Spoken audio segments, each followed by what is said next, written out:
Está entrando no ar mais um episódio do Pode Ser Saudável, o seu podcast da Iniciativa Saudável. Aqui você encontra informações sobre tudo o que engloba o estilo de vida saudável. No programa de hoje temos aqui Thiago Peçanha. Ele que é doutor em Educação Física e pesquisador da Faculdade de Medicina da USP. Seja muito bem-vindo, Thiago. Não adianta ir pra academia e ficar sentado o resto do dia. Hashtag não tá pago. E a nutricionista Fabiana Infante. Ela que é nutricionista, doutoranda e pesquisadora na Faculdade de Medicina da USP. Seja muito bem-vinda, Nutri. Restrição não é a solução. E ela, a minha musa da podosfera, idealizadora da Iniciativa Saudável e endocrinologista e uma das grandes incentivadoras da atividade física. Seja muito bem-vinda, doutora Fernanda Castro. Você que não levanta dessa cadeira a cada meia hora, não, pra você ver. Eu vou gravar esse episódio em pé, você vai ver só.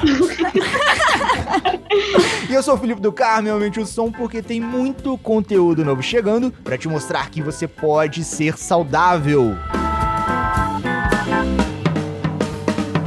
Então vamos lá. No nosso papo saudável de hoje, a gente vai conversar sobre os primórdios. Como tudo começou. Sim, senhores ouvintes, a gente vai falar uma das origens das doenças crônicas. A gente já tem falado episódio atrás de episódio, já são mais de 80 episódios espalhados aí na podosfera, que a gente fala de diabetes, hipertensão, colesterol alto. A gente fala de N doenças, N complicações oriundas do seu sedentarismo. E no Papo Saudável de hoje a gente vai trocar essa ideia com o Thiago e com a Fabi sobre essa origem, de por que a gente é sedentário e quais as consequências disso. Mas primeiro, estamos chegando no episódio 50, senhores ouvintes. Sim, graças a você que nos prestigia com a sua saudável audiência. A gente já passou mais de 30 horas de conteúdo em formato de podcasts, já são mais de 80 episódios, inúmeros vídeos no IGTV, mais de 600 posts, e eu já perdi a quantidade de lives que a doutora Fernanda já fez. Inclusive, a última informação que eu tenho é que estima que lá em meados de março a gente já passou dos 18 mil ouvintes. E tudo isso graças a você que curte, compartilha e nos segue nas plataformas. Mas analisando todos esses números, a gente percebeu que alguns ouvintes escutam a gente frequentemente, mas não seguem as plataformas de podcast, ou não ativam aquele sininho de notificação que os youtubers sempre falam, e não fica sabendo das novidades da Iniciativa Saudável e do Endocrinologia Inteligente. Então vai lá, é só você seguir a gente nos aplicativos de podcast e nas redes sociais, dar aquelas 5 estrelinhas e nos recomendar. Vai lá, não custa nada, é rapidinho. Tem iniciativa e ajuda mais pessoas a escutar esse trabalho tão saudável. Pessoal, a gente tá vivendo uma fase bem complicada, né? Então fique em casa, lave as mãos, usem álcool em gel, não vai dar aquele passeio na quitanda do seu Zé, um pulinho na farmácia, não vai tomar aquele cafezinho na vizinha só pra dar aquela desestressada, muito menos ficar visitando os amigos só porque tá morrendo de saudade. Eu sei que a saudade tá apertando, são meses e meses sem ver os parentes queridos, mas deixa eu te contar um segredinho. Infelizmente, milhares de brasileiros nesse momento já estão sem ver seus entes queridos. Só que pra sempre. É forte, né? Sei que eu já falei isso em outro episódio, mas vale a pena reforçar. Apesar de muita gente já estar se acostumando a ouvir os números de morte todos os dias, vamos reforçar de uma forma diferente. Senhor ouvinte, quantos habitantes tem a sua cidade? Ou, se você está numa grande cidade, quantos habitantes tem o seu bairro? Se todas as pessoas que morreram por Covid no Brasil fossem habitantes de uma única cidade, aproximadamente 5 mil cidades poderiam ter deixado de existir. E aí, quantos habitantes tem a sua cidade? Então vamos lá, minhas orelhas já estão quentes de tanto puxão de orelha que eu ainda não tomei, mas já foram aquecidas já pelos olhares da minha musa da podosfera. Tomarei puxões de orelha esse episódio, senhores ouvintes. Aguardem. Isso aí. Vamos começar o nosso papo saudável de hoje lá nas origens. Como que tudo começou? Como que surgiu esse hábito arriscado para a sociedade? Ao mesmo tempo que é um hábito que gerou a sociedade que a gente tem hoje, que permite a gente ter N comodidades, N facilidades, permite que muitos estejam vivos, né? Mas ao mesmo tempo, devido ao excesso dessa comodidade, permite que outros muitos sofram várias consequências. Eu acho que é importante a gente começar pensando do ponto de vista histórico e até evolutivo, do porquê que esses comportamentos de hoje, como eles se moldaram, né? Então, se a gente pegar lá atrás, né, nas primeiras sociedades, nos primeiros seres humanos que viveram em sociedade, esses seres humanos, eles eram o que a gente chamava de nômade, né? Ou seres humanos caçadores-coletores, né? Ou seja, eles tinham que buscar o alimento, eles tinham que caçar o alimento, eles se moviam de uma cidade para outra em busca do alimento, né? E à medida que essa sociedade se desenvolveu e começou a desenvolver a agricultura, a pecuária, que começou a domesticação dos animais, essa sociedade começou a ficar mais estática, né? Ou o termo sedentário, que vem daí, que é justamente uma sociedade que consegue viver de maneira estática numa sociedade, ela consegue cultivar o alimento, ela consegue domesticar o animal e retirar o alimento do mesmo local sem precisar se mover para outro local. Então, essa foi a primeira transição que diminuiu esse movimento, ou diminuiu essa atividade física das pessoas. Depois disso, a gente teve uma série de outras transições, uma série de outros eventos na nossa evolução, que foram a transição demográfica, né, a vinda do ser humano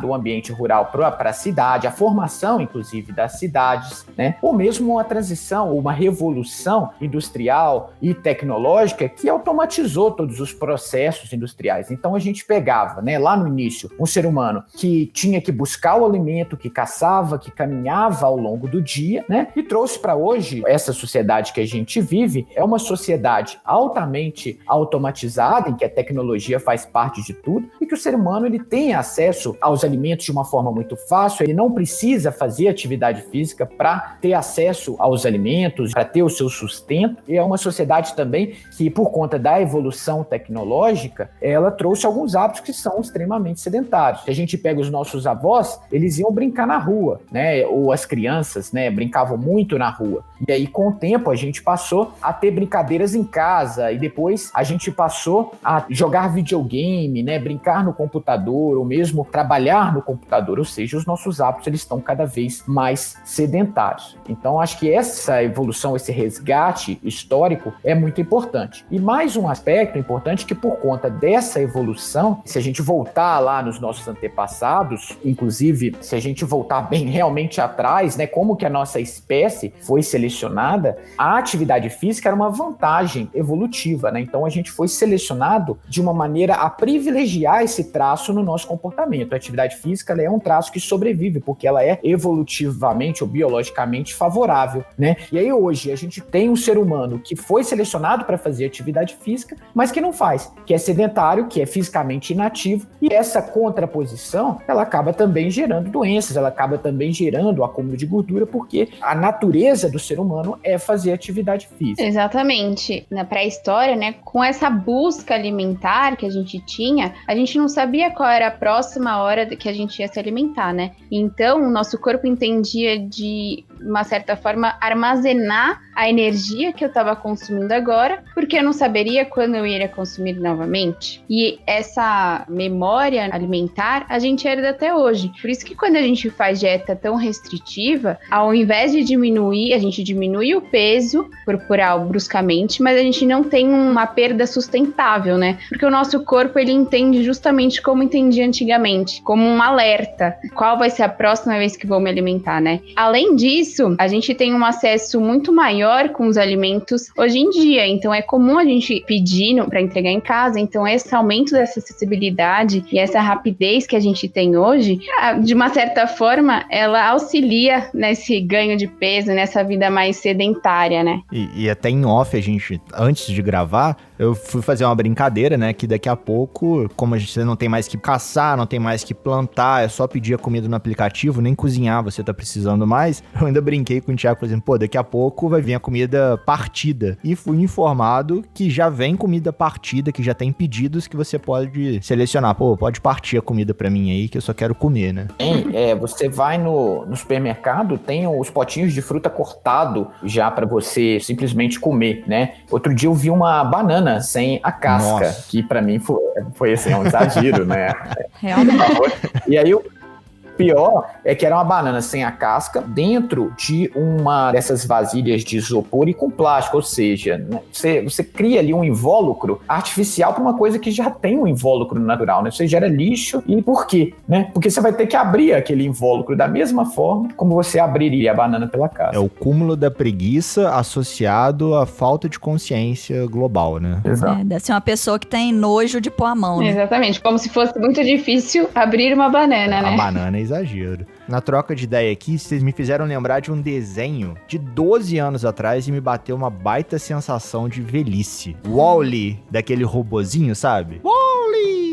Lá tinham vários seres humanos, né? Isso me fez até pensar, tipo, pô, não é uma realidade tão distante se bobear, né? Se a pandemia permitir. São vários seres humanos que não caminham, que não andam, são super obesos, que mal tem dedo no pé. O pé é uma bolinha, né? Não consegue andar. Tomando um milkshake e olhando uma tela de um tablet, de um computador, de um holograma. Exatamente, eu acho que esse desenho retrata bem o nosso futuro se a gente não intervir, né? Infelizmente, né? Infelizmente. Esses dias eu tava escutando uma palestra que tava falando sobre atividade física. O palestrante mostrou um estudo que foi feito com pessoas que trabalhavam assentadas. E aí mostrou que essas pessoas que trabalhavam assentadas tinham muito mais risco de desenvolver diabetes e obesidade do que as pessoas que não trabalhavam assentadas, né? Até aí é uma coisa meio óbvia. Só que as pessoas que levantavam a cada meia hora para pegar um café, para beber uma água, para ir ao banheiro, desenvolviam muito menos diabetes e obesidade do que as pessoas que ficavam horas assentadas direto. E aí, eu parei, gravei esse pedaço da palestra, eu tirei uma foto do slide, alguma coisa assim, e já vim falar aqui com meu marido, né? Porque ele acho que já deve ter quase o tempo todo que a gente tá junto aí, que trabalha assentado, trabalha no computador, ou pelo menos nos últimos 10 anos aí. E teve época que ele falou que só ia malhar o cérebro, então não fez atividade física nenhuma. Depois que eu assisti essa palestra aí, eu sugeri pra ele de colocar o despertador pra poder apitar aí a cada 35 minutos, por exemplo, né? Que aí ele levantava, fazia alguma coisa 5 minutos rapidinho ali, voltava. Mas ele ficou adiando esse despertador e não levantava, então não adiantava. Mas ele tem que arrumar um jeito de começar a levantar, porque já tem a história familiar aí, né? A genética. Ele ainda não está correndo o suficiente pra poder fugir dessa genética. A gente corre um pouquinho, descansa um pouquinho. Descansa um muitinho, né? Se, assim, conseguisse, né, levantar 1, 2 vezes a cada hora e fizesse atividade física mais regular, igual ele tá tentando fazer agora, acho que seria suficiente pra gente poder evitar muitos problemas de saúde, né? Por mais que ele ainda não esteja obeso, ainda não esteja com diabetes, mas se continuar do jeito que tava, né? Daqui a pouquinho seria a consequência dele e de milhões de pessoas aí no mundo. Sentiram a referência do ainda, né, senhores ouvintes? Esse ainda foi muito amoroso, carinhoso. Ainda não está obeso, ainda não está com diabetes. Uai, porque se continuar do jeito que tá, de malha 2 semanas direitinho, depois para. Aí tá, malhou 2 meses, fez treino 2 meses e tal. 3. Aí depois machucou, parou. Mas continuei fazendo a fisioterapia e treinando direitinho com o Rodrigo. Pois é, mas acaba que a fisioterapia não tem tanto aeróbico, Que né? isso, não eu chegava molhado em casa. Parou, né? Pandemia. Eu e poucas pessoas, senhores ouvintes. Você também deveria ter parado de ir na academia ou de ficar dando esses rolê na rua. Mas malhar em casa a gente pode. Sim, esse é um tópico muito importante e esses estudos de tempo sentado têm sido realizados de uma maneira bem frequente nos últimos anos, com diversas doenças, pensando em diversos aspectos da saúde, né? Eu acho que você, na sua fala, comentou alguns aspectos que são muito interessantes, que a gente precisa fazer a devida separação. Você mencionou a questão do tempo sentado e depois você comentou também a questão da atividade física mais sistematizada. Essa divisão é uma divisão que, inclusive, não é tão antiga, né? Mas que é fundamental para a gente entender o impacto desses comportamentos na nossa saúde. E quando a gente fala de atividade física é qualquer movimento corporal que a gente faz que faz aumentar o gasto energético. Caminhar, andar pela casa, correr, nadar, escalar, saltar, qualquer movimentação corporal, tudo isso é atividade física. quando essa atividade física ela é sistematizada, né, programada, que alguém vem e prescreve aquela atividade física para você, a gente costuma chamar isso de exercício físico. Então, o exercício é uma atividade física programada, pensada, com uma progressão, né, que a gente faz normalmente na academia, no parque, com alguém orientando a gente. E hoje em dia a gente também tem um outro termo que é muito utilizado, que é o comportamento sedentário. É todo comportamento que a gente tem, geralmente na posição sentada ou deitada, com exceção do sono, que não conta, e que é caracterizado por um baixo gasto energético. E hoje, então, as orientações são para a gente tentar se manter ativo, sobretudo fazendo um exercício mais programado, de intensidade mais alta, mas também, ao longo do dia, reduzir essas oportunidades que a gente tem, ou essas tarefas que a gente faz em comportamento sedentário. E aí eu volto para a sua questão e para os comentários que você fez justamente sobre o tempo sentado prolongado, que é um comportamento sedentário muito característico do mundo que a gente vive atualmente. A maior parte das profissões, das ocupações, ou mesmo das atividades que a gente tem no lazer, né, de assistir televisão, jogar videogame, ficar no computador, elas são caracterizadas por esse comportamento, né, o comportamento sentado, prolongado. E os estudos, o que eles têm demonstrado é que esse tipo de comportamento ele é muito ruim. Então você mencionou aí o diabetes, por exemplo, tem estudo que mostra que se você fica sentado ao longo do dia, a sua curva do açúcar, né, ou o seu açúcar no sangue, fica mais alto do que se você interromper esse comportamento vez ou outra e levantar, buscar um cafezinho, né, fazer algum movimento. Não precisa ser nem atividade física intensa, é qualquer movimento que quebre esse comportamento sedentário. Quebre a inércia de ficar parado, né? Exato. E essa é uma dica que eu acho que é muito boa, porque qualquer pessoa pode fazer, né? Tem gente que é muito reativa ao exercício, né? Não gosta, não se enxerga fazendo um exercício mais intenso, mas de repente vai conseguir quebrar esse tempo sedentário, que é uma coisa muito fácil de fazer, vai levantar, vai pegar um cafezinho, enfim, vai evitar esses comportamentos ao longo do dia. Pode ser o primeiro passo em busca da atividade física. E tem alguns estudos também que mostram, né, Thiago, se você conseguir fazer esses exercícios físicos regulares, ou seja, no máximo 48 horas de intervalo, né, entre um exercício físico e outro, a gente consegue auxiliar bastante na sensibilidade insulínica. Então, reduz muito o risco da pessoa, daí 10, 15 anos, ficar com diabetes, por exemplo. Exato.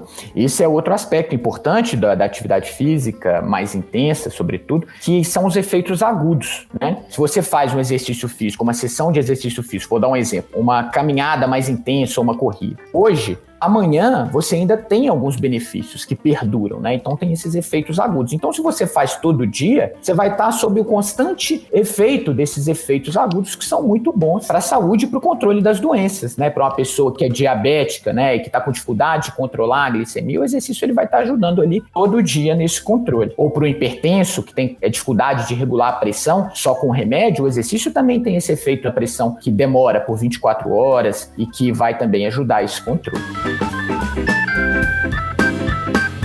Como que o exercício vai fazer o papel do remédio num cenário desse? Eu não acho que é bem o papel do remédio, eu acho que é uma complementação do papel do remédio, sabe? É assim, chama tratamento não medicamentoso, né? Então a gente vai ter aí a atividade física e a melhora dos hábitos de alimentação, né? Como tipo de tratamento e também de prevenção não medicamentoso. Que o ideal é que todos façam, tanto quem tem problema de saúde quanto quem não tem. Então ele não substitui o papel do remédio, ele complementa o remédio para quem já tem a indicação do remédio. Isso. E tem gente, assim, que consegue fazer tanto essa mudança de hábito, né? Essa melhora dos hábitos, que às vezes era tão sedentário, tão inativo, tinha uma alimentação tão ruim, que à medida que ele vai melhorando esses hábitos, ele consegue até diminuir os remédios e algumas pessoas até tirar remédios mesmo, pela perda de peso, pela melhora da circulação sanguínea, pelo aumento de musculatura, pela redução da resistência à insulina. Então, tanto quem tem doença, né, que é esse caso que eu falei, quanto quem não tem esse benefício da atividade física para evitar complicações, para evitar piora, para evitar doenças. Quando a gente fala para alguém que é cardíaco, né, poxa, você tem que fazer uma atividade física e tal, você tem que fazer um exercício físico, já corrigindo a minha expressão, a maioria das pessoas pensam que, poxa, eu tenho que fazer porque eu tenho que exercitar o meu coração, por assim dizer.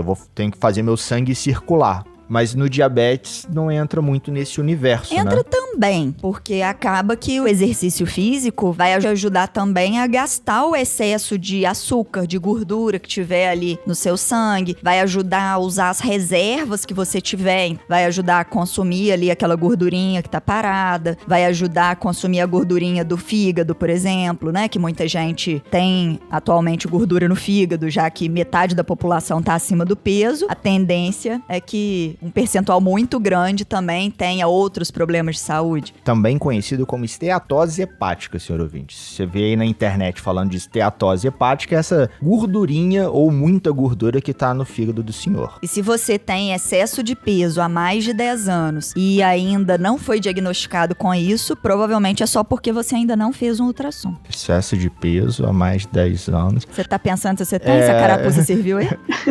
Acho que não serviu tanto não, mas Acho que serviu. acabou de servir. Acho que eu te fiz engordar uns 20 quilos. 25 quilos, sem querer, né? Já tem mais de 10 anos. Tem que fazer ultrassom aí, Felipe. Não, mas a gente já tá tratando, porque acaba que o tratamento da esteatose hepática, né, dessa gordura no fígado, é o mesmo que a gente faz, é o tratamento não medicamentoso, atividade física regular, alimentação mais saudável e consequente perda de gordura, né? Perda de peso, normalmente quando tá em excesso de peso, mas principalmente perda de gordura. E sobre perda de peso e emagrecimento, existe uma grande diferença entre os dois. Perda de peso é quando a gente perde o número na balança. Quando a gente sobe numa balança e a gente vê um número, ele não vai medir só a massa muscular ou a gordura, ele mede o osso, toda a nossa composição corporal, né? E quando a gente fala sobre emagrecimento, a gente tá perdendo gordura. Sim, sim. Então, perder peso é diferente de emagrecer. Sim. Ótimo ponto pra eu poder ficar na cabeça aí do ouvinte, senhores ouvintes. Essa é uma ótima estrelinha pra guardar aí, hein? É, porque tem muita gente que fica revoltada, né? Ah, não, eu tô fazendo tudo direitinho, já tem um mês e eu não perdi nada na balança. Ou muita gente, às vezes, fala assim, ah, não, eu até ganhei. Primeiro, que um mês é muito pouco, né? Tipo, você não ganhou esse peso todo em um mês. Segundo, que provavelmente você tá trocando aí, né? Assim, o peso da balança, ele às vezes não tá mudando ou tá aumentando. Mas se você realmente tá fazendo exercício físico, né? Tá tentando ser mais ativo fisicamente, tá melhorando a alimentação, tá seguindo um plano alimentar, por exemplo, né, que uma profissional qualificada te passou, tá achando que não tá funcionando, provavelmente é só você pegar uma fita métrica e medir sua barriga, ou então experimentar aquela roupa que estava guardada no fundo lá do guarda-roupa, que voltou a servir. A calça tá caindo. É, você vai perceber que tá tendo alguma modificação. Não está sendo em vão a sua melhora dos hábitos. E se você ainda tá enxergando como privação, como não posso comer nada, tá precisando escutar mais podcasts para poder te motivar aí a continuar nessas melhoras de hábito, né? Os podcasts do Pode Ser Saudável e do Endocrinologia Inteligente. Como eu sou muito transparente nos podcasts, senhores ouvintes, não é todo dia que você tá afim de malhar não, tá? Como diz a minha irmã, você malha na força do ódio de que saco, não tô afim de malhar, mas também não tô afim de ficar tomando remédio. Você vai na força do ódio ali e malha, mas você malha com raiva, mas você malha. É, a gente tem o hábito de falar malhar, né? Mas assim, é exercício físico, né? Pode ser pedalar, pode ser dançar, pode ser jogar futebol, né? Pode ser... Brincar com o filho. Isso, então assim, algum exercício mais intenso, que você realmente vai ali suar, ficar cansado, que você conseguiu fazer um tempo maior, que não foi ali só 5 minutinhos. Por mais que a gente tenha aí as classificações de atividade física, de exercício físico e tal, muitas vezes que o brincar com o filho das minhas pacientes vai ser fazer um HIIT, porque vira e mexe, oriento elas ali, tipo, ó, fala com seu filho aí que vocês vão brincar de ginástica e faz lá o treino brincando com o filho, né? Pelo menos uma vez por semana ele vai conseguir fazer com você e tal. Então, assim, acaba podendo ser um exercício físico brincar com o filho. Né? Exatamente. Eu acho que o mais importante é a gente se encontrar em algum exercício físico, né? A gente tem que fazer o exercício físico que a gente gosta. Pode ser dança, pode ser brincar com o filho, pode ser academia. Acho que não existe o certo e o errado, né? A questão é você olhar pra você e se encontrar em algum lugar. Uma outra população que também sofre com os malefícios da inatividade física é a população infantil. A criança, ela tem necessidade maior de atividade física até do que do adulto. Então, as recomendações de atividade física para criança é que ela faça pelo menos 1 hora de atividade física por dia. Essa atividade física pode ser distribuída, por exemplo, com aulas de educação física, brincadeiras, né, no playground, brincadeiras com os pais. Mas o que acontece é que as crianças nos últimos anos, elas têm mudado também esses comportamentos de brincar, do jogo mais ativo, para uns comportamentos mais sedentários, né? Então hoje as crianças têm o seu tablet, ficam vendo lá a Galinha Pintadinha, ficam vendo o desenho ou a série no Netflix, né? Adolescentes também, e fazem cada vez menos atividade física. Não é incomum, hoje a gente já vê criança obesa ou criança com doenças cardiometabólicas e que parte disso é por conta desses hábitos. Sim, inclusive, senhores ouvintes, a gente tem um podcast, episódio 13, obesidade infantil, com a Rayane, né, que ela troca uma ideia ali da experiência dela com o trabalho que ela fez com crianças, né, com a obesidade infantil diretamente. Nos podcasts que eu falo sobre crescimento, né, centímetros a mais, e sobre puberdade precoce, a gente também fala bastante detalhes sobre isso, e até frisando aí, criança tem que fazer pelo menos 1 hora de atividade física, 7 vezes, viu, gente? Não é de segunda a sexta, não, sábado e domingo também. Fica aquele alerta para os senhores pais. É pelo menos. É lógico que, assim, atividades físicas muito intensas e por mais de 8 horas por semana, né? Tipo, criança que quer ser jogador de futebol, né? E aí treina muito, pode prejudicar o crescimento. Mas, né, assim, é só ir acompanhando que aí vai vendo quando que chega nesse limite aí. Mas, assim, na maioria das vezes, muito poucas crianças atingem esse limite, né? Você tocou num ponto em relação ao metabolismo de quem fica sentado. E me veio um pensamento de quem fica mais tempo assentado afeta o metabolismo, altera o metabolismo de alguma forma, ou o consumo de calorias basais muda, tem alguma relação? Por que ficar parado ou ficar sentado é ruim para a saúde, né? Da onde que explica, né? As pessoas que ficam mais tempo sentado têm maior risco de obesidade ou diabetes. Aí passa um pouco por isso que você está falando, né? Então tem uma série de motivos, na verdade, né? E um dos motivos é a própria associação com outros tipos de comportamento, né? E um deles é o comportamento alimentar. De repente, a pessoa que fica mais tempo sentada é aquela que associa também como maior consumo de alimentos ricos em gordura, açúcares, sódio, enfim, que também vão permear a instalação dessas doenças, né? E aí fora também a questão do metabolismo que você tocou aí, enfim, outros aspectos também. É porque entra até como uma pergunta lá do Felipe, né? Tipo, eu por ficar várias horas assentados, eu vou quase que na contramão de muita gente. Eu não sou o cara que come pra caramba. Muito pelo contrário, sabe? Eu até como muito menos do que eu deveria. Eu tenho um aplicativo Glic e a Nanda tava me mandando pesar tudo, colocar tudo no aplicativo, e a gente via que tinha dia lá que eu ingeria 900 calorias no dia. 1.000 calorias no dia. Mas também tinha dia que você resolvia comer o pacote de amendoim. Quando a gente tá em comportamento sedentário, né? Além sim de ter uma mudança no metabolismo, mas a gente associa com comportamento alimentar, que é o famoso no cinema vou comer uma pipoca. Então, quando a gente assiste algum filme comendo pipoca, a gente vai comer uma quantidade muito maior do que se a gente parasse, sentasse, prestasse atenção no que a gente está consumindo e consumisse a pipoca. É o mesmo alimento em situações diferentes.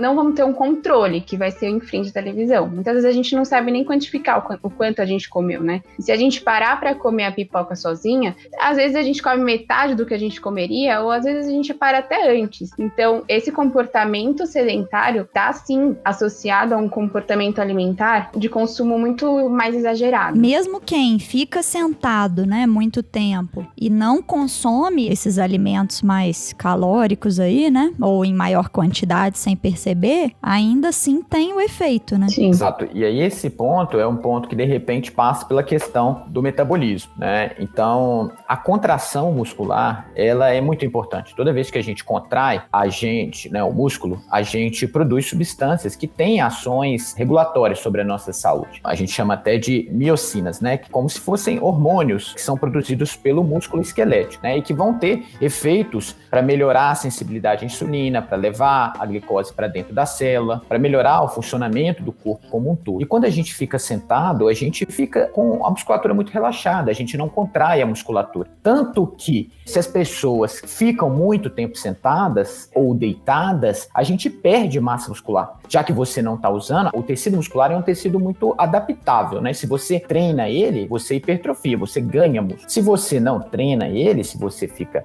sentado, deitado, relaxado demais ao longo do dia, você perde. perde, e perde muito, né? Pega, por exemplo, um idoso que fica acamado porque quebrou a perna ou por causa de alguma doença, e aí você pega, de repente, em 2, 3 semanas e você consegue ver a perda de massa muscular. E essa perda de massa muscular, em menor grau, ela acontece também naquelas pessoas que têm uma rotina muito sedentária. E aí, o que acaba também levando ao aumento do risco dessas condições cardiometabólicas. Se a pessoa conseguir praticar 30 minutos de atividade física diariamente, né, uma pessoa adulta, mesmo que essa atividade física fosse dividida de 3 vezes, por exemplo, 3 caminhadas de 10 minutos, um exercício físico de 10 minutos, tipo um HIIT, e uma ida e volta para o trabalho, isso daí já seria suficiente para a gente considerar ela como não sedentária e reduzir muito o risco dela desenvolver os problemas de saúde. Você vê isso nos seus estudos aí, Thiago? Que é equivalente a um exercício físico realmente, né, de 30 minutos? Ou não é equivalente? Sim, isso está dentro, inclusive, das recomendações da maior parte das organizações, que você pode fracionar a atividade física, não tem problema nenhum. Então, o que as recomendações falam é que a gente tem que tentar fazer ali 150 minutos de atividade física moderada a vigorosa por semana, né? Então, essa atividade que a gente está falando faz a gente suar um pouquinho mais. E aí, isso dá mais ou menos uns 25, 30 minutos por dia, né? Se você fizer 5 vezes na semana, 30 minutos por dia. E esses 30 minutos não precisa ser só de uma vez só. Pode ser 3 vezes de 10 minutos, né? Então, facilitando mesmo para a gente acessar o exercício físico, para a gente fazer, né? Então, às vezes a pessoa faz 10 minutos de manhã, 10 minutos no intervalo do almoço e 10 minutos à tarde. E isso tem se mostrado tão efetivo quanto um exercício contínuo realizado uma vez só no dia. Então, eu posso parcelar a atividade física? Pô, isso é bom pra caramba, hein, senhor ouvinte? Só que fisioterapia, yoga, caminhada com um vozinho de 80 anos não conta. Não, eu tô pensando na mãe aí que tem o filho. Então, assim, você brinca 3 vezes com seu filho hiperativo dentro de casa, 10 minutinhos ali, dá pra a cansar. criança fica feliz, você faz atividade física e ainda tá ganhando saúde com isso. Verdade. Isso, mas a gente tem que lembrar também do outro conceito, do conceito do comportamento sedentário ao longo do dia. Então, você sim deve fazer esses 30 minutos mais intensos, seja de uma vez só, seja parcelado, igual a gente tá falando, mas isso não é suficiente para você achar que já, igual as pessoas falam na internet, né? Hashtag tá pago e eu posso passar o resto do meu dia sentado na frente do computador. Eu já fiz meia hora e eu vou passar as outras 15 horas do meu dia sentado ou deitado e de repente com hábitos alimentares ruins. Então não é só isso. Faça a sua atividade intensa, meia hora por dia, mas tenha um dia também mais ativo e menos sedentário. Use a escada ao invés de pegar o elevador, levante a cada meia hora e dê uma andada pela casa ou pelo escritório, né? Pare um ponto antes do ônibus e caminhe a última distância, né? A gente tem esses conceitos agora das bicicletas que a gente aluga. Pega a bicicleta, aluga, faz o caminho que você faria de repente de carro, faz de bicicleta. Enfim, tem uma vida, um dia mais ativo, que aí você vai complementar aquela recomendação dos 30 minutos. E assim, a gente tá falando isso pra evitar problemas de saúde, né, de uma pessoa que é saudável, por exemplo. Agora, uma pessoa que já tem algum problema de saúde, o ideal é que ela faça realmente um exercício físico orientado por um profissional, e se ela estiver precisando perder peso, o ideal é que ela ultrapasse esses 150 minutos, né? Porque senão ela vai só conseguir manter o peso. Ela não vai conseguir perder o peso na maioria das vezes. Mesmo que isso seja associado a uma alimentação mais saudável e tal, se ela não estiver fazendo grandes modificações, por exemplo, nas calorias aí, né? Na balancinha de alimento ingerido e energia gasta, ela não vai perder peso. Exatamente. Isso daí é mais para manter a saúde e evitar problemas, né? Exato. E tem um aspecto que ele é meio até ingrato, né? Injusto. A gente, para gastar muita energia, a gente tem que fazer muita atividade física, né? De repente, você vai lá, dá uma caminhada, meia hora e gasta 300 calorias. Isso aí é muito ainda. A gente tava olhando o aplicativo que a gente tá fazendo, a gente quase morre para fazer ali 10 minutos. Ele fala que em 30 minutos você gastaria menos de 200 calorias. 115 pra ser mais preciso. Eu falei assim, pô... Não dá nem uma barrinha de cereal, 2 frutas. Exato. Então essa balança ela é um pouco desfavorável para atividade física, né? Então a gente tem que conciliar com a alimentação aí, sem dúvida. E fazer mais atividade física, se quiser perder peso. A nossa sorte é que a gente acaba gastando energia também, mesmo ficando sentado e deitado, porque o nosso corpo funciona, né? O tempo inteiro mesmo a gente tá parado. Então a gente tem um metabolismo basal ali, né, Fabi? Exatamente. Só tem que tomar cuidado com a quantidade de alimentos que a gente consome, né? Isso. A gente tem esse metabolismo basal que, assim, não é uma regra pra todo mundo, né? Mas se a pessoa pegar quanto ela tá pesando e multiplicar por 20, vai variar pra quem tem mais músculo, menos músculo, homem, mulher e tal, mas uma média ali pra você saber o mínimo que você precisa consumir no dia ali, dá mais ou menos essa continha, assim, pra pessoa pegar e falar assim, ah, não, vou juntar o dinheiro pra poder marcar uma nutricionista e tal, mas eu ainda não tenho como fazer isso. Como que eu vou saber se eu tô comendo a quantidade certa ou não? Se eu tô conseguindo nutrir o meu corpo ali pro tanto que ele precisa, se tá mais, se tá menos? Costuma dar certo, assim, essa continha. Mas é lógico, cada um, né, tem a sua individualidade, tem a sua proporção de músculo, deve fazer uma avaliação com um profissional que tem essa habilidade, que tem esse treinamento aí pra fazer, por exemplo, uma adipometria ou uma bioimpedância ou uma avaliação corporal, pelo menos, e aí jogar num programa, né, que faz essas continhas. Isso mesmo. Mas, pelo menos, pra pessoa ali conseguir fazer igual o Felipe fez, né, tipo, de jogar num aplicativo ali, ver se tá comendo mais ou menos, acho que já dá pra ela ter uma ideia se ela tá conseguindo nutrir o corpo dela ou se ela tá só retardando o metabolismo, né, fazendo o corpo dela lentificar mais ainda o metabolismo no lugar de gastar. E aí, se a gente for considerar atividade física, uma pessoa que quer manter o peso teria que acrescentar aquelas calorias que ela tá gastando. Uma pessoa que quer ganhar peso teria que consumir mais. Uma pessoa que quer perder peso, se ela consumir o metabolismo basal e gastar na forma de exercício físico, ela vai conseguir nutrir o corpo, mas ao mesmo tempo vai gastar as reservas que ela tiver ali de gordura. Então, assim, por mais que não seja uma matemática exata, né, que não é só a balança, né, assim, não é só essa... A gente fica falando balança, mas imagina aquela balancinha antiga, né, que pesa um pezinho de um lado e a comida do outro, né? Sim. Então, é essa balança que a gente tá falando aí de tentar deixar um equilíbrio quando você quer manter o peso, o exercício físico mais pesado quando você quer perder peso e a comida mais pesada quando você quer ganhar peso. Mas tem que ter os dois, tem que ter o exercício, tem que ter a comida. Mas a gente tem influência de vários outros fatores, né? Entra aí genética, entra aí o psicológico da pessoa, entra problemas de saúde. Então, assim, não é matemática, né? Por isso que a gente tem tantos profissionais aí na área da saúde pra poder te ajudar. E uma coisa que eu acho importante, que não é só restringir. Muitas pessoas acham que fazer dieta é restringir, né? Tirar algum alimento específico. Não vou comer carboidrato ou não vou comer gordura, os famosos low carbs, né?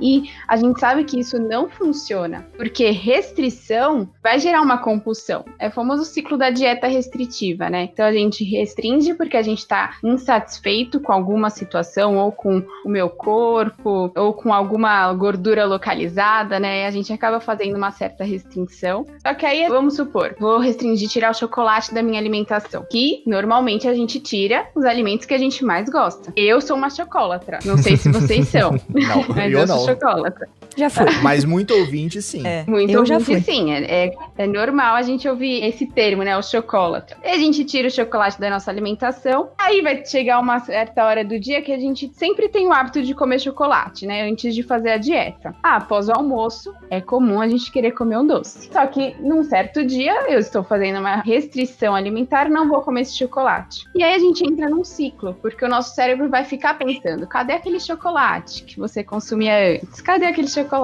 Aí você vai falar, vou pegar uma banana, comer com canela no micro-ondas. Ótimo. Substitui muito bem o chocolate. Igualzinho, né? Só que não, né? Se colocar um pouquinho de vai... cacau, pra mim substitui. A gente vai ficar procurando o alimento que vai substituir essa nossa vontade de comer chocolate. Então a gente vai comer a banana, não vai satisfazer a minha vontade. Eu vou acabar comendo um abacate. A gente sempre procura os alimentos que a gente considera como light, né? E aí no final da história a gente vai comer uma quantidade muito maior. De calorias, né? Exatamente. Até que a gente chega num determinado momento e a gente fala, um quadradinho só não tem problema, né? E vou comer um quadradinho. É o famoso já que.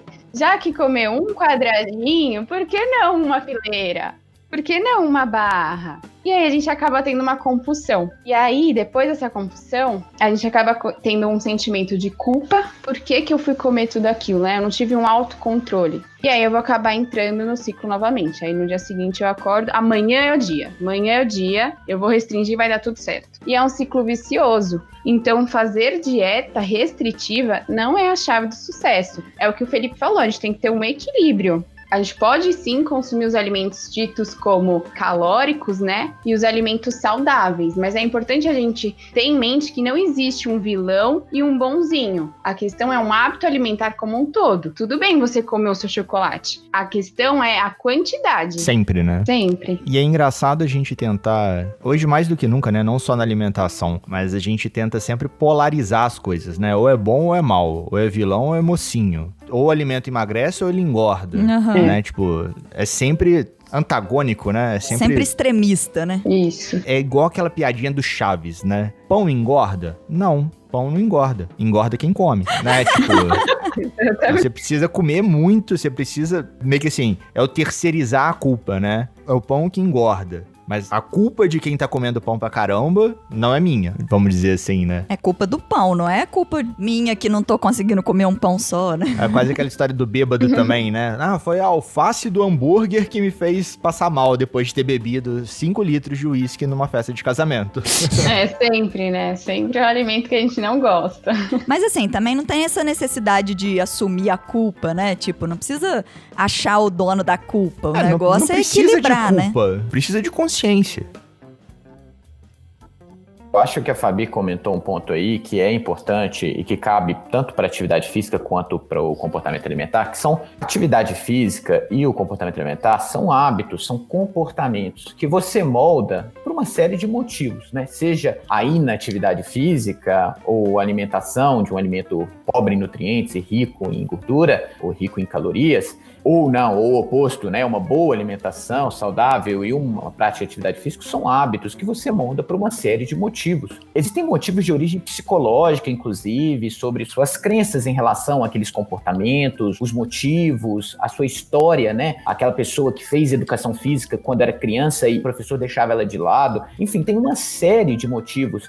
Também motivos biológicos, até questões genéticas acabam participando daí, ou mesmo motivos interpessoais, né? Por exemplo, o suporte que você tem familiar, se você é de uma família que se alimenta de um jeito, a tendência é que você se alimente daquele jeito, ou se você tem uma família que não se exercita, a tendência é que você também não se exercite. Ou mesmo se a gente for pensar ainda mais amplo, por exemplo, do ambiente construído, né? Uma calçada que tem buracos, ou mesmo um ambiente social, se eu moro num lugar que não é muito seguro, enfim, eu não saio para fazer a caminhada. E aí, se eu não saio, minha atividade física fica menor. Então, esse comportamento ele é mudado por uma série de motivos e, por esse motivo, mudar esse comportamento não é simples. Não é a dieta da semana que eu vi na revista que vai mudar esse comportamento, porque ela não considera esses fatores. Assim como também não é o exercício X, Y ou Z, que é o que o rapaz da novela está fazendo, que vai também necessariamente servir para mim.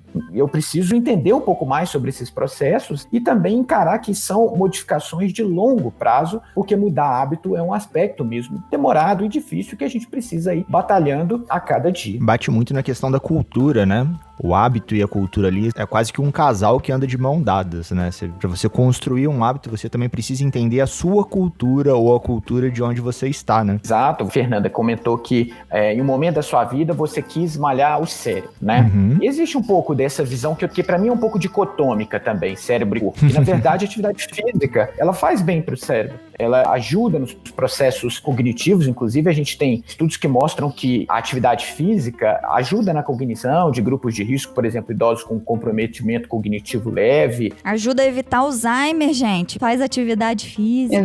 Exatamente. Então, se você está numa cultura, você está num ambiente ali que favorece o comportamento sedentário, né? De repente, um ambiente corporativo em que as pessoas têm que ficar sentadas o dia inteiro na frente do computador para entregar um resultado. Você quebrar aquela cultura do ambiente que você está é muito difícil também. Muito. até um parênteses, né? Quando eu falei que eu queria malhar o cérebro, era no período da faculdade, né? Eu falava assim, putz, não, tem que malhar o cérebro porque eu tenho que absorver o máximo de conhecimento, então tudo que eu puder abrir mão de dedicação de tempo, eu vou abrir mão pra poder me dedicar ao conhecimento, né? Só que... Tá colhendo os resultados aí agora. Faltou parte do conhecimento ali de saber que essa era uma cilada, que não valeria a pena, né? Então, aí eu bati os 95 quilos, perdi 25 quilos, mas vendo fotos hoje, né? Esses dias eu tava vendo uma foto aqui, provavelmente eu perdi muito músculo, porque aquela barriga ainda ficou, apesar de ter perdido o volume geral, né? Saí da camisa 6 para 7 e fui pra camisa 2 e 3, perdi muito volume, mas mesmo assim... Agora tá com um peso maior, mas mantém a camisa 2, 3. É, né? ganhei 15 quilos de músculo, basicamente. E assim, eu falei que eu fiz ele engordar 25 quilos e depois ele com HIIT e restrição alimentar, não restrição, mas modificação alimentar,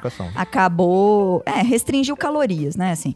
Ele ganhou talvez 25 quilos de gordura e perdeu 25 quilos de músculo e gordura, né? Que é o que costuma acontecer. Isso mesmo. Quando a pessoa ganha, normalmente ela ganha mais gordura. E quando perde, perde músculo e gordura. Principalmente se é feito através de restrição alimentar. Exato. E aí o que aconteceu foi que a gente saía pra lanchar na época de namoro e tal. Aí eu pedi o lanche bonito, não sei o quê. Ele pediu o maior de todos. Detalhe, eu era magro, senhor ouvinte. Eu ele tinha era dificuldade pra engordar. Quando a gente saía pra lanchar, eu aguentava comer metade do lanche. Aí ele comia o dele mais a minha metade, pra não jogar fora.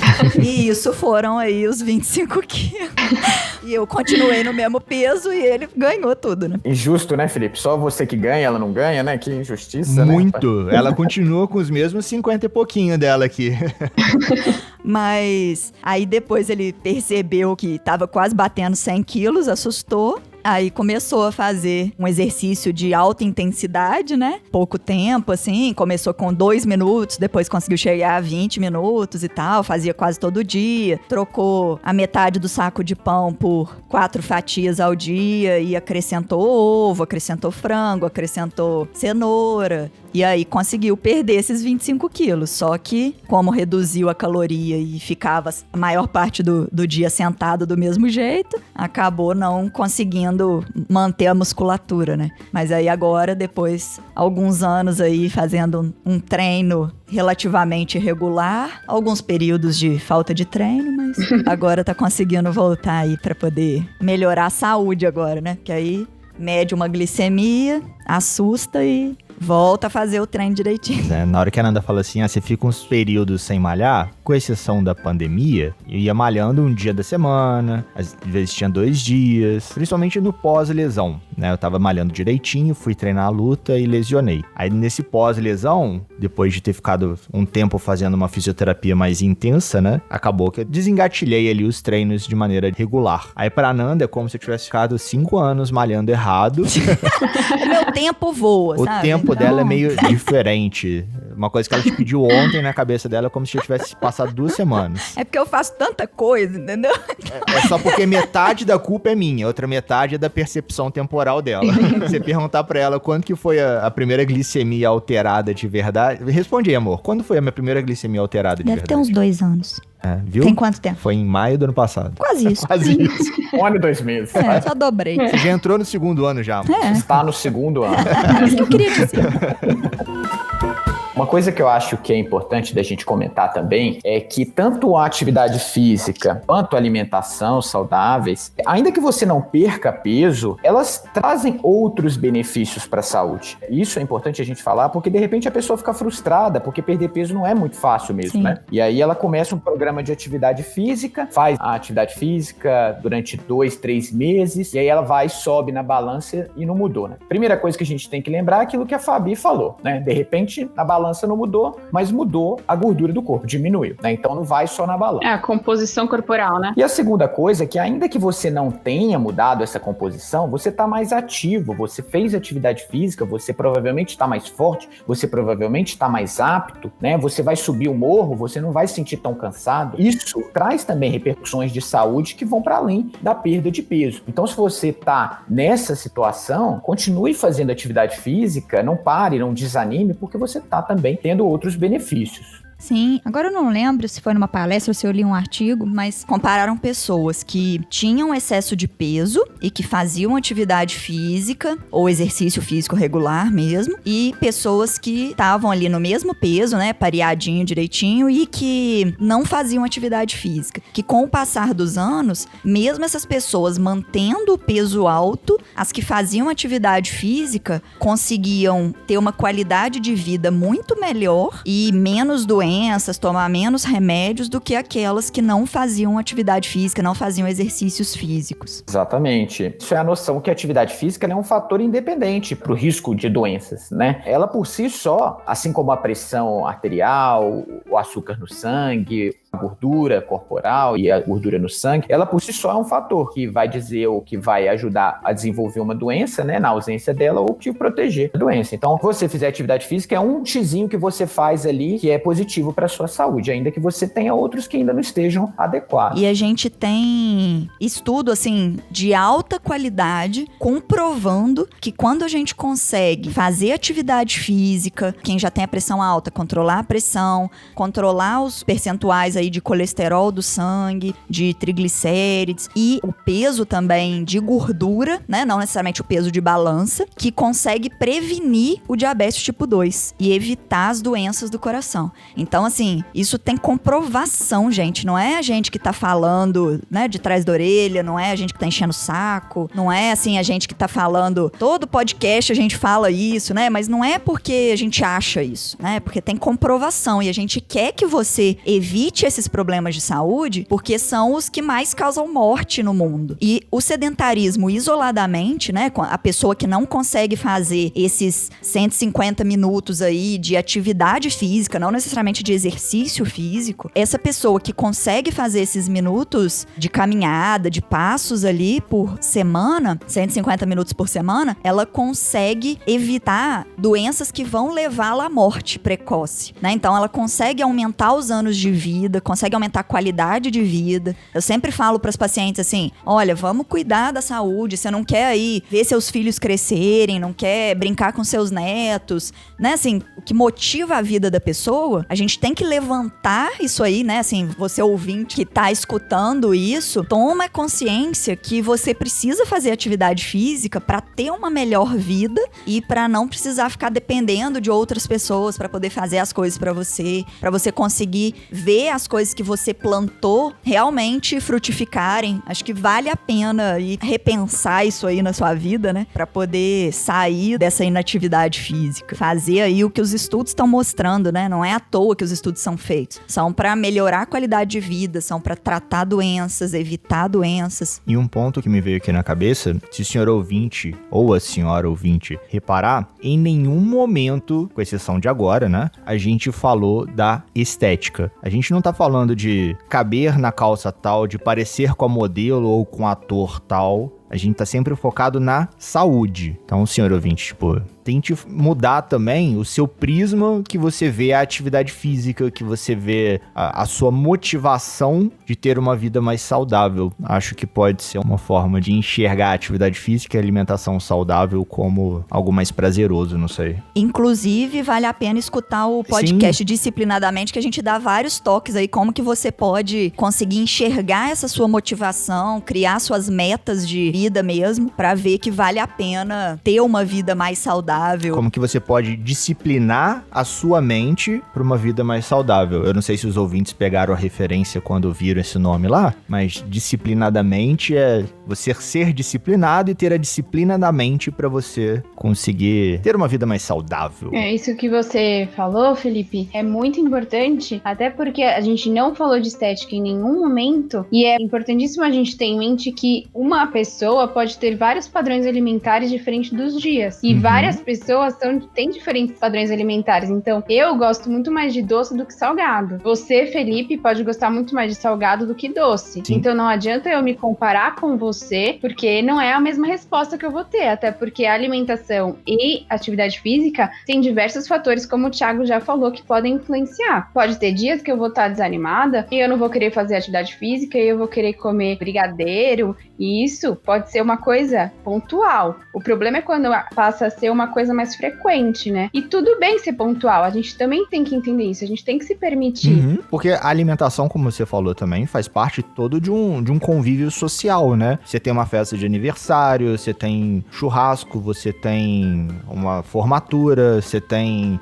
um jantar romântico, né? Se você começar a se privar de todo esse convívio social em pró de uma estética, mas isso é errado, Felipe? Não, cada um com a sua escolha, né? Se você está disposto e se você quer, ok, mas existem consequências. Se você estiver disposto a pagar por essas consequências, né? Eu não sabia 10 anos atrás que ficar 4 anos malhando só o cérebro me trariam consequências 10 anos depois, né? Talvez eu tivesse pesado isso de uma forma diferente, fazendo, não, então vou malhar um pouquinho menos o cérebro e não ter essas consequências daqui a 10 anos. Exatamente. Na época eu não te contei porque a gente ainda não estudava tanto isso. Sim, né? não. E em nenhum momento, senhor ouvinte, eu responsabilizo a Nanda. Eu brinco esse negócio de eu comer o restante do lanche dela ou de eu malhar o cérebro e 100% da responsabilidade é minha. Eu tinha a escolha naquele momento de não comer, como provavelmente deviam ter noites ou dias lá que eu falei, não tô afim de matar esse hambúrguer, não tô afim de matar esse lanche, não. A gente podia dar pra alguém na rua. Exato. Né? Como provavelmente a gente também já deve ter feito. Sim, a gente já fez. Né? Mas você tinha a opção também de fazer ali algum exercício, né? Talvez a gente não conhecesse tão bem o HIIT na época, né? Sim, são N fatores que causaram o que estão causando hoje, mas assim, inteiramente não. Vamos lá, família, beijo, amo vocês. 98% responsabilidade minha, 2% é a genética que vocês passaram pra mim. Mas fora isso, 98% da culpa é minha.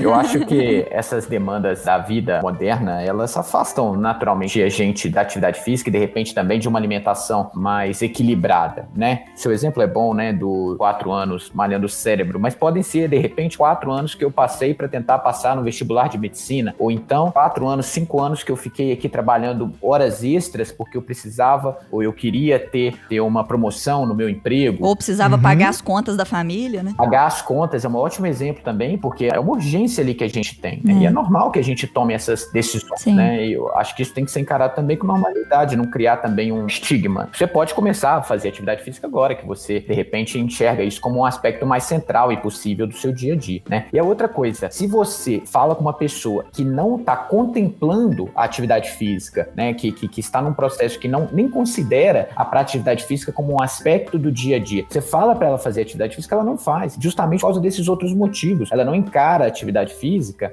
como um aspecto central, um aspecto inerente do dia a dia. Então, de repente, é o caso de a gente educar a pessoa, orientar, trazer informações para ela mudar esse estágio que a gente chama de pré-contemplação para um estágio de ação, né? Em que ela já encontra e já enxerga a atividade física como um aspecto tão importante da vida dela que ela encaixa ali na rotina dela e para ela o natural agora é ser fisicamente ativa. E assim, se a gente for pegar o percentual das pessoas que são fisicamente ativas, talvez agora tenha aumentado um pouco por esse estímulo, essa divulgação pela internet, né, de atividades físicas intensas e rápidas, do estímulo à atividade física ao ar livre, né, bicicleta, dança, corrida, né, que tá muito na moda e tal. Tem gente que acorda 5 horas da manhã para poder fazer isso, mesmo na pandemia, mas a maioria das pessoas são inativas, né, são, mesmo que não sejam inativas totalmente, né, assim, consigam ali, eu arrumo casa e levo o filho na escola, só que ainda não dá aqueles 150 minutos ali de atividade moderada intensa, porque às vezes faz tudo muito devagar, ou então realmente só trabalha no computador, ou só trabalha ali parado, né, tipo num serviço mecânico ali, mas que é só parado. Então assim, não só no Brasil, mas no mundo, a inatividade física é maioria, né, tá na maioria das pessoas, e isso por conta da evolução da humanidade, né. Eu acho legal, Felipe, você falar aquela parte da evolução aí da história. Então, a gente até falou um pouco lá no início, né? O ser humano antigamente tinha que caçar, então ele era super ativo pra sobreviver. Ele precisava dessa atividade, né? Pra poder correr atrás da caça dele. Porque se ele fosse um obeso sedentário, ele provavelmente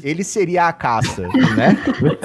A gente deve ter tido uma seleção natural aí nessa época, né? Alguém que não conseguisse fugir do leão, por exemplo, morreu, né? Tem até umas visões sobre isso que diz que, assim, que como a gente é selecionado para ser ativo, porque o ativo na evolução da espécie ele progrediu, a inatividade física do dia de hoje ela parece como um aspecto esquisito para o nosso organismo. É uma contradição do nosso organismo e por isso também acaba dando chance aí para o desenvolvimento das doenças. Uma coisa que eu sempre falo com os meus pacientes é que o ser humano ele foi feito para poder fazer atividade física, né? Então antes morava na roça, aí plantava, né? Assim, depois dessa evolução aí da caça, quando o ser humano aprendeu a plantar, a cultivar e criar animais e tal, ele tinha que andar até o local que os animais estavam, ele tinha que andar no pasto ou na plantação para poder plantar, para poder colher, para capinar, para cuidar e tal. Então ele tinha essa atividade física, talvez mais leve a moderada ali, né? Mais hora até intensa, quando tinha que fazer um exercício mais pesado, principalmente os homens, né? Que faziam esse serviço mais pesado, mas também muitas mulheres fazem e faziam. Essa inatividade de ter acontecido a urbanização, né? Que assim,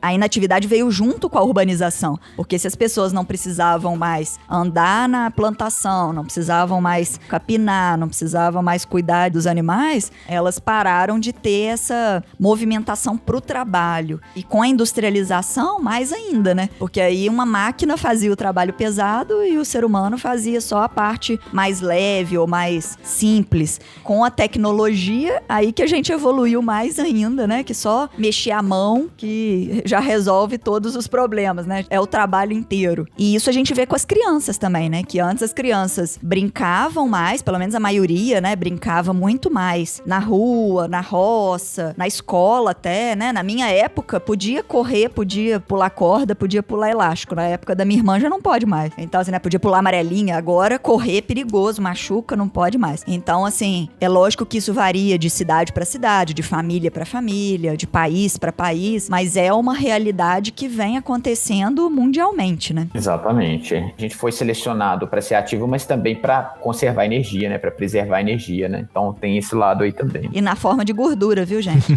Por que eu falo que dieta restritiva não funciona, né? O nosso corpo, ele entende como se a gente estivesse na era pré-histórica mesmo. A gente caçava para procurar um alimento, só que a gente não sabia quando que a gente ia se alimentar novamente. Então a gente guardava uma memória de vou guardar esse alimento no meu corpo, né? Vou armazenar, porque eu não sei quando eu vou consumir novamente. E a restrição é exatamente isso. Quando a gente faz uma dieta restritiva, o nosso organismo entende de alerta, quando que eu vou receber o próximo alimento. E ao invés de eu emagrecer, eu atinjo um platô. E aí eu acabo não emagrecendo. Pra mim emagrecer mais, eu quero restringir mais. E por isso que cada vez mais a gente restringe, só que a gente não emagrece mais. Porque o nosso corpo, ele entende de quando será que eu vou consumir? Vou armazenar. E hoje a gente é inativo com essa genética de conservar energia, né?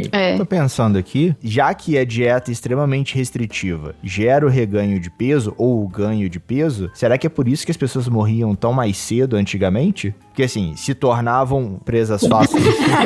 Eu acho que elas morriam porque vinha o leão, o tigre, sei lá.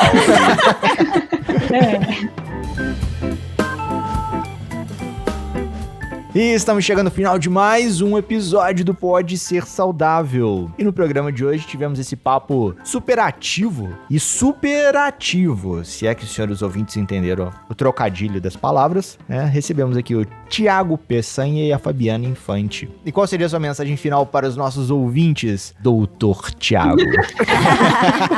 Não, fala Thiago. Fala nosso educador físico, isso, então, pra ou frisar. então Paulo Cintura, não, fala Thiago. Bom, eu acho que ficou bem claro que a atividade física é um comportamento, né? Então é um hábito que a gente tem que incorporar na nossa rotina. A gente tem que planejar a atividade física, inclusive estabelecer metas diárias, escrever lá no diário, né, no caderninho, o quanto que a gente quer fazer de atividade física, medir o quanto que a gente fez, né, em termos de tempo, do tipo de atividade, né? Hoje a gente tem inclusive as tecnologias, de repente, que ajudam a gente a contar o número de passos, o quanto que a gente se movimentou no dia. Então utilizar isso é muito bacana. bacana também. E buscar suporte, né, de um profissional, buscar suporte também dentro da família, né, chamar o marido, a esposa, o filho, a mãe, para fazer atividade física junto, porque no final das contas, a atividade física também é um comportamento social. E o mais importante, procure atividades físicas que dão prazer, porque essas você vai conseguir fazer por mais tempo, você vai prosperar e você vai obter os benefícios. E você, nossa Nutri, o que você deixaria de recadinhos saudáveis, puxada de orelha na alimentação? O que você deixa de mensagem para os nossos ouvintes? Acho que a mensagem que eu posso deixar é que restrição não é a solução. A gente tem que respeitar as nossas vontades, mas cuidado com os exageros. Temos que comer consciente, saboreando nossos alimentos, para que a gente não caia no comer exagerado. Ouviram, né, senhores ouvintes? Nada de sair restringindo tudo. Restrinja a sua restrição. Exatamente. Vamos restringir esse processo de restringir comida, coisas, restringir atividade física. Não entendo pra quê, né, amor? Pra que ficar restringindo a atividade física? Nem restrição, nem excesso, né, gente? Nada disso faz bem pra saúde. Tem que ter um equilíbrio. Lembra lá da balancinha do signo de Libra? Lembrar do equilíbrio na vida, né? Não só na alimentação. E você, minha musa da podosfera, o que deixa de mensagem para os nossos ouvintes, os nossos amigos diabéticos? Se você ainda não percebeu por que você tem que fazer atividade física, por que você tem que ser mais ativo e escolher um exercício orientado para você fazer pelo menos umas 2, 3 vezes por semana, pensa comigo. O exercício físico, ele vai te trazer glicemias normais, ele vai te trazer menos gordura na barriga, mais músculos para você não ficar caindo quando você for mais velho, vai te trazer aí mais dias com a sua família, com seus amigos, mais disposição para poder correr atrás do seu filho ou do seu neto,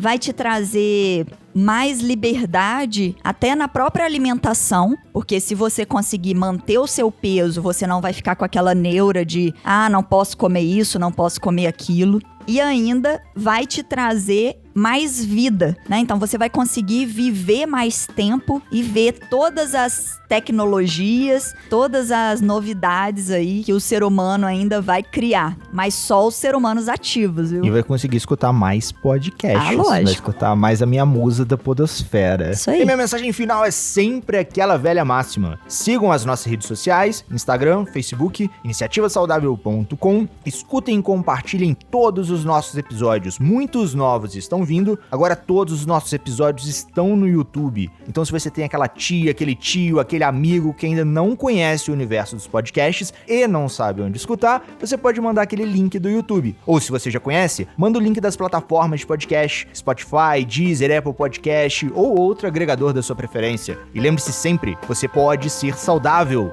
E no mais, aquele abraço!